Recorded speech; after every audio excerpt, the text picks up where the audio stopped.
दोनों भजन में से बैठे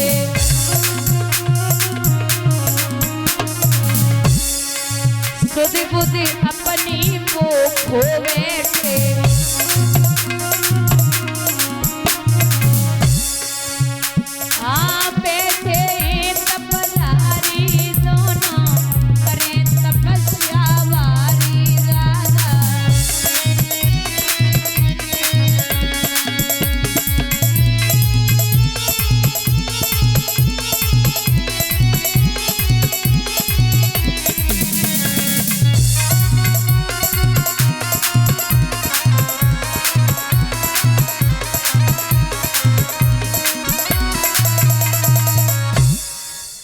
दोनों ने तपस्या की।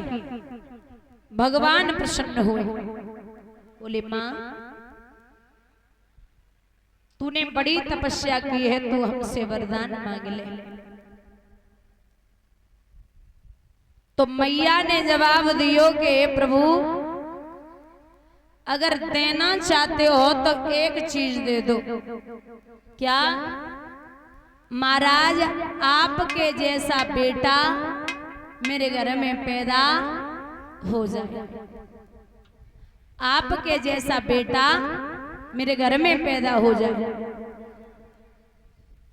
भगवान मुस्कुराए के बोले मैया हमारे जैसो बेटा तो तीनों लोकन में होना है और तू हमें मांग रही है, तो जा मैं तुझे वरदान देता हूं कि मैं स्वयं तेरे घर में अवतार धारण करूंगा।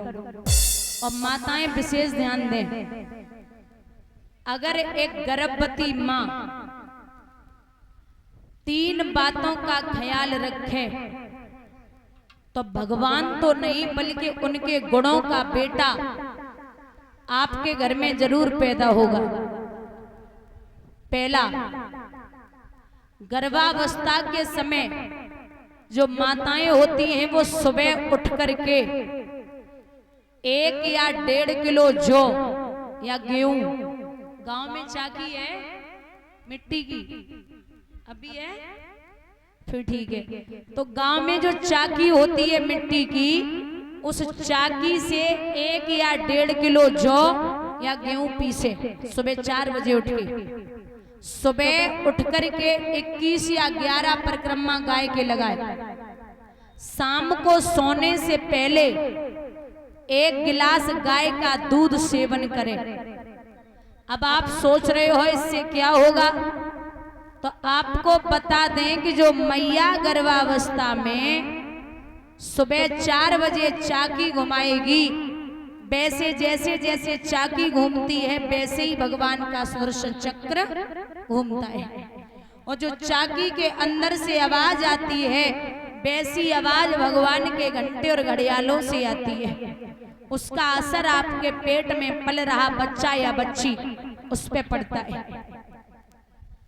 अब गाय के शरीर में देवी देवताओं का निवास है, तो जो गर्भवती माँ सुबह 4-5 बजे उठ के गाय के परिक्रमा लगाएगी तो श्री मथुरा वृंदावन दाऊजी वर्षाने गोकुल श्री वैष्णो देवी हरिद्वार अयोध्या उस समय कहीं न जा पाए तो घर बैठे ही अनेक तीर्थों का भ्रमण करें। अब रही गाय के दूध की बात, तो गाय के दूध में बड़ी शक्ति, बल और ज्ञान होता है। जो मैया गर्भ अवस्था में गाय का दूध सेवन करेगी उसका बेटा बड़ा, चाहे बेटा हो चाहे बेटी, बड़ा बुद्धिमान और बलशाली और ज्ञानी पैदा होगा। मेरी माँ बोलती है मेरी कि जब मैं माँ के पेट में थी तो उन्होंने कम से कम 5 भागवत सुनी है और गाय का दूध ही पिया। अब ये पता नहीं कि थोड़ा बहुत असर हुआ या नहीं हुआ, लेकिन थोड़ा बहुत तो पड़ता ही है कि जो माँ गर्भावस्था में गाय का दूध सेवन करेगी। अब गाय के दूध तो छोड़ दो, आज के समय में मैं भी आज मम्मी अगर सामने से निकल जाए और मैं मुंह धुल के निकलूं तो मम्मी की साड़ी की किनारी से मुंह पोंछ ले साड़ी से, और अब साड़ी है ही ना, टी शर्ट लोअर में घूम रहे तो साड़ी को पल्ला ढूंढोगे कहाँ।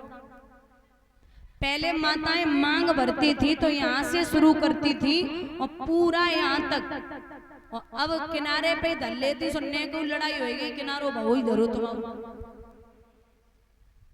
और माता, अच्छा एक बात बताओ, करवा चौथ व्रत रहती हो खाना कौन कौन रहती है? ये उठाए ले, ऐसे मत करो, ऐसे करो। करवा चौथ है, चलो अच्छी बात है, पति परमेश्वर होते हैं, रहना भी चाहिए। लेकिन एक तुम्हारी गलत बात है कि 1 साल तक पति को खून पी लेती, 1 साल तक तुम पति को जीवन नहीं देती, 1 साल बाद एक व्रत कर लेती तो मन नहीं देती। बेहू बड़े दुखी हैं तुमसे। करवा चौथ अच्छी बात है, रहो। ऐसे हवेलिया में तो कोई नहीं रहता है, कोई रहता है? आप रहती हो गांव में, रहते हो आप? सच में? मेरे पूरे परिवार में कोई नहीं रहता।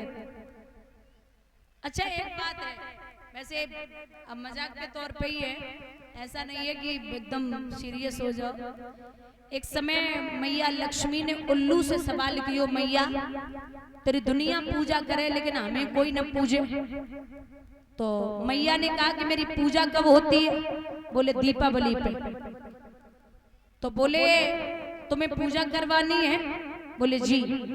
तो मैया बोली जा, मेरी पूजा दीपावली पे होती है, दीपावली से 11 दिन पहले जितने दुनिया के उल्लू हैं सब पूजे जाएंगे। बोलिए गोविंद भगवान की। समझ गई? फिर ठीक है भैया। यहाँ भगवान ने मां से कहा कि मैं स्वयं अवतार धारण करूंगा। तो 9 महीने के बाद श्रोणायाम श्रवण द्वादश्याम मुहूर्ते विजित प्रभु सर्वे नक्षत्रांगा चक्रस्त जन्म दक्षिणम। भगवान ने जिस समय अवतार लिया उस समय चंद्रमा श्रवण नक्षत्र में थे। भाद्रपद के मास के शुक्ल पक्ष की श्रवण नक्षत्र वाली द्वादशी थी, अविजित मुहूर्त था। भगवान ने जिस समय अवतार लिया था, आंगन में बड़ी खुशी है, बधाई बज रही है। माताएं 2-4 खड़ी हो जाएं, बधाई डाल लें।